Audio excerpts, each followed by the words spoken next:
Coming to paperback and e-readers in 2021, John Haynes, Taking Care of Business. The man who rules the world breaks on a brand new partner to help him take care of business in this action-packed all-new John Haynes series adventure.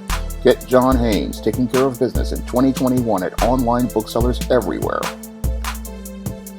A couple of days ago, actress Carpenter, one of the stars of Warner Brothers' Buffy the Vampire Slayer, decided to go on Twitter and tell her story, making claims about director and creator of Buffy the Vampire Slayer and Angel, Joss Whedon, being verbally abusive towards her and harassing her during the time of her pregnancy. And soon after your Carpenter made these statements as related to the harassment she experienced on the set of Buffy the Vampire Slayer and Angel, actress Michelle Trachtenberg came out and backed up Carpenter's claims of alleged abuse on the set of Buffy the Vampire Slayer, and both of these women's stories came out and corroborate statements that actor Ray Fisher made recently as related to the verbal abuse and harassment he received on the set of Warner Brothers' Justice League. Now, when I look at these claims by Carpenter, they do have some truth to them, because these claims have not just been made now, they were also made several years ago and reported on several years ago. And they corroborate reports that, again, Michelle Trachtenberg has made, and also actor James Marsters made over 10 years ago about alleged abuse he suffered from Joss Whedon on the set of Buffy the Vampire Slayer and Angel when the Spike character became more popular, and this did not fit what direction the Joss Whedon wanted to go with the show. Now, when I look at these claims of alleged harassment and verbal abuse from Ray Fisher, it clearly shows me that there is some racism and a double standard as related to the way the media has presented the story, and also how comic fandom perceives this story. Because I find it interesting that when the two white women go out here and make claims as related to the harassment and abuse they suffered on the set of Buffy the Vampire Slayer and Angel, what happens is they get sympathy from people on social media, and they get support from people in the comic fandom. Now, when Ray Fisher was making these exact same claims over the last couple of months, Ray Fisher was attacked on social media, and he was attacked heavily on social media as related to comic fandom. Now, I remember seeing people like your Ethan Van Sciver and many comic fans going out here and calling your Ray Fisher a cryborg and saying that he was just being whiny about this situation. But now that we have evidence that clearly shows us a pattern of behavior as related to Michelle Trachtenberg, as related to Carpenter, and as related to James Marsters, we clearly see that there was a pattern of abuse from your Joss Whedon, and we see that there's a pattern and a culture of unprofessional conduct towards actors on the sets of his productions, because here we have people from 3 different productions and people from 3 different time periods all telling the exact same story about their experiences on the sets of these shows. So here we have people presenting, again, claims that look like they're credible, because when we look at Carpenter, she really has no reason to come out here to make these claims against Joss Whedon. She already has what seems to be, from what I looked at her IMDb page, a very productive career. She's still working. Same thing with James Marsters. he's still working. And the same thing with Michelle Trachtenberg. They're all still working. And again, that not only shows us that there's a double standard here, because these white actors, when they make these claims, they are still working, but everybody wants to go out here and say that it's the end of Ray Fisher's career, all because he wanted to work on a set where he would be treated with professionalism and respect, something that is supposed to be guaranteed under the union contracts of SAG and AFTRA on a production. Because when an actor goes on a production, they have to follow rules, because we have, one, a Directors Guild of America with a set of union rules, and we also have a union rules with SAG and AFTRA. But these rules, they don't really stand for Ray Fisher. He can't have respect being as related to how he's treated on the set. But the white people, they can go out here and make claims, and they're seen as true. I mean, Ray Fisher is not seen as somebody telling the truth, and that's really troubling, because Ray Fisher, all he wanted to do was be treated with respect and professionalism on the set of this production of Justice League, and he did not receive that professionalism and respect from Joss Whedon, and he didn't get the support I believe he deserved for coming out here and standing up for himself.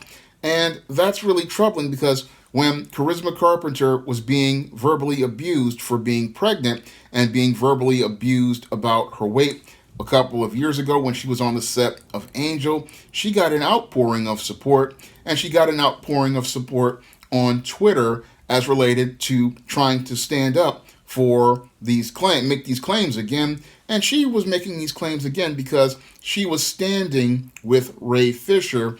And she was standing with Ray Fisher because she wanted to see this guy, Joss Whedon, be held accountable for his behavior. And she wanted to see better treatment of actors on the set of productions that your Joss Whedon was running.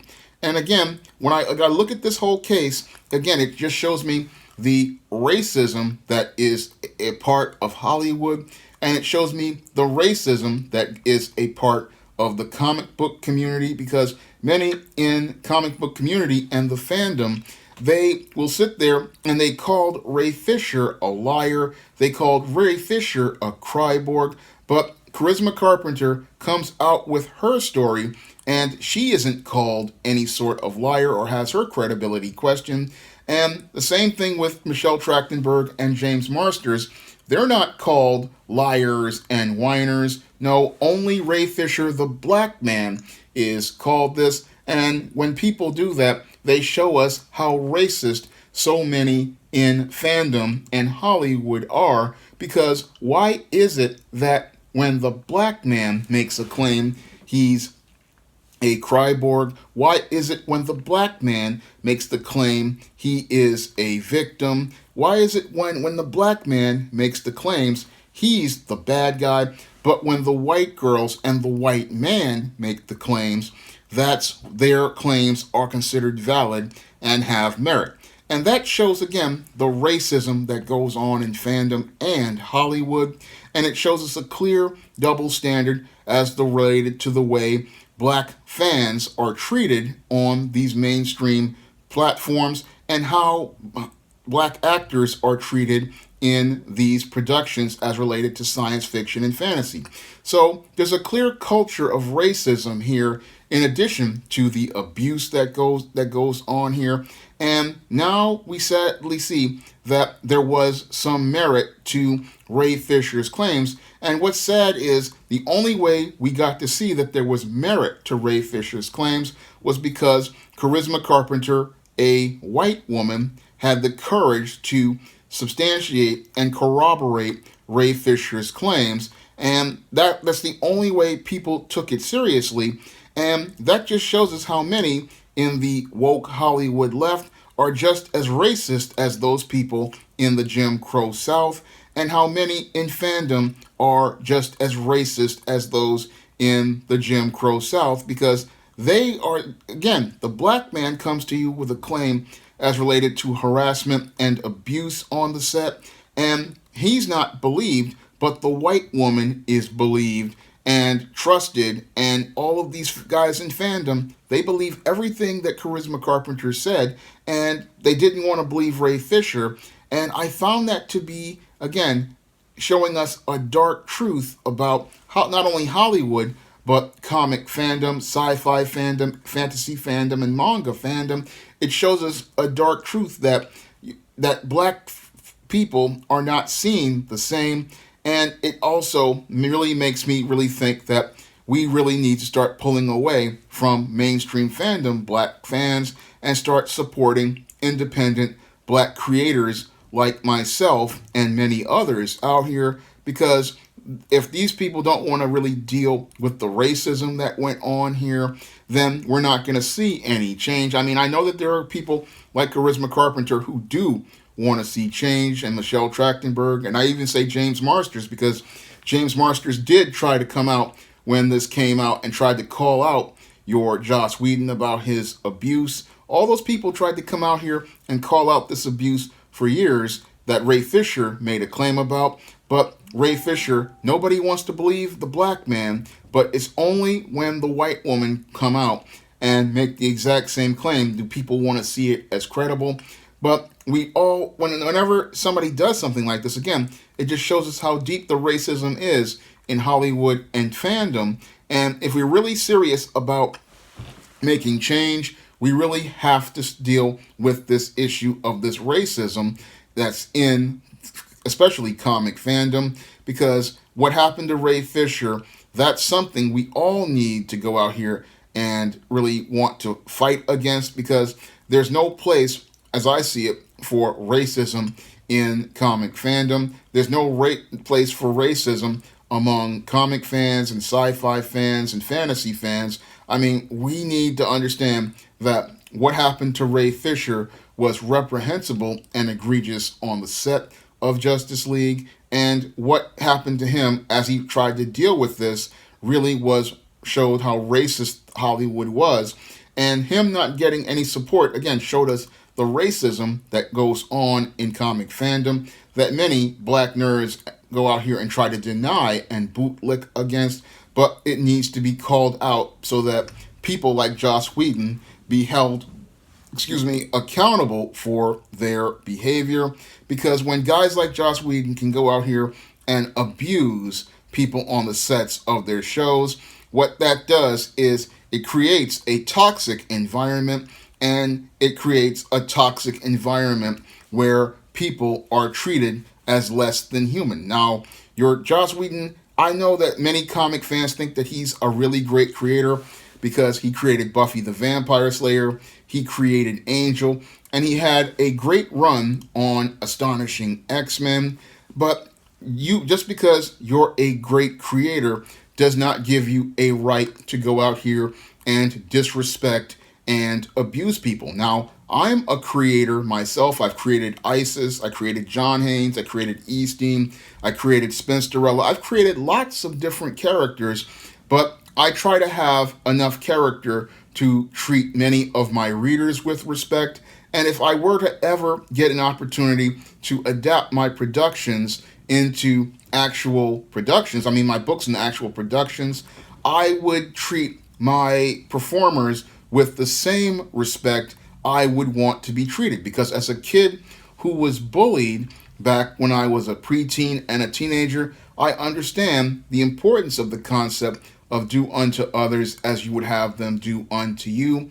And I would like to treat people on a production the same way I would want to be treated, and I would want to give them that same respect, because this performer is coming out of their time to put in the work on a project, and that's all you need to do on a set. You don't need to verbally abuse and attack people to get something done. All you have to do is be professional, sit down with your performers, and just break down what you want them to do and take some input and feedback from them, because this is a creative process. And that's not what Joss Whedon was doing, based on what numerous actors have been saying about him. And that's not the way a professional does things. Again, professional, when they're on a project, like when I'm working with an artist on a cover, you're going to give open communication. You're going to let people know, okay, that's not really what I want, but you're going to explain it to them politely. And you're not going to attack people and verbally abuse people. You're going to give them that respect because you want that respect, and you also want to build a reputation of being a professional in a production. And when I hear the way Joss Whedon has treated people, it just absolutely disgusts me. And when I hear the way Hollywood handled it by trying to cover up for him, and when I hear the way Fandom went out of its way to cover for him, it absolutely disgusts me, because as a lifelong comic fan, I looked at the way Ray Fisher was treated, and it just absolutely disgusted me. I mean, people calling him a cryborg when he was presenting legitimate claims as related to mistreatment on the set of Justice League, and he deserved our support. He deserved that because as a professional, you make these claims, you're making them not unsubstantiated, you're making them because you want to improve the quality of life and on the production, and you want it to be a quality production where actors can feel like if there's an issue with the script, you can bring it to the director and y'all can work on that scene and make it better. You want to have a discourse with your performers and your director because you're a team, and it's hard to have a team with a guy who acts unprofessional like this. And again, it's really sad that nobody wanted to believe Ray Fisher until Charisma Carpenter came out with her story, and then Michelle Trachtenberg went out here and substantiated it. And I know I didn't mention it, but Elijah Dushku also came out here and substantiated it. And again, when you have 4 people or 5 people from 4 or 5 different productions making the exact same statements, there's got to be some truth to it, because Ray Fisher probably never met Charisma Carpenter, who is 50 years old at this point. Michelle Trachtenberg is in her 30s. So they were coming from the 90s and the early 2000s, and they're making these claims. So these claims have the ring of truth, but nobody wanted to believe that truth until the white women said it was true. And when you have a situation like that, that just takes us back to the, again, dark days of Jim Crow, where everything that the black man says is a lie, and it's only proven true when the white person says things. That's the one of the unwritten social rules of the old Jim Crow South, and it seems to be the state standard as related to the Hollywood East. So it just shows me that there's no difference as related to the way black people are treated on the right and the left as related to Hollywood and fandom, and those on the left are guilty of the same racism as related to what they want to call out as related to so-called Trump supporters. I mean, this is a clear case that shows us their hypocrisy. They'll sit there and talk about, oh, the Trump supporters are so racist, but here we have a clear case of double standards and hypocrisy staring us in the face, because Ray Fisher was now proven to be true, and sadly the only way he was proven to be true was when the white woman comes out here and tells her story. So that's really sad, again, about Ray Fisher's case, but we should have been standing with Ray Fisher from day one, because Ray Fisher, all he wanted to do was act, but he's not, again, another double standard is he can't have a career for standing up for himself, but Charisma Carpenter has a career, Michelle Trachtenberg has a career, James Marsters has a career, and so does Elijah Dushku. They have careers, and they go out here and called out Joss Whedon, but everybody wants to say, oh, Ray Fisher's career is over, and Ray Fisher should just give up. But no, Ray Fisher has a right to a career, and he has a right to be treated like a human being on the set of these productions and given the respect an actor is supposed to have. Now, if you want to see me make more videos like this, you can donate to my Patreon, my PayPal, or my Cash App by clicking the links in the description box. And if you want to pick up my publications on the SJS Direct imprint that feature black heroes and black heroines, you can pick up the books of the ISIS series, the E-Steam series, the John Haynes series, and the Spinsterella trilogy, and the Thetas on Amazon.com in paperback and Kindle format. You can also find many of my books on Smashwords, the iBookstore, and Google Play. That's all I have to say for this video. You can comment, rate, and subscribe. Coming to paperback and e-readers this April, Isis, Revenge of the Cyber Goddess. The goddess next door must take on the threat of a deadly digital diva driven to destroy the world in this action-packed all-new Isis series adventure. Get Isis, Revenge of the Cyber Goddess in paperback and e-readers this April.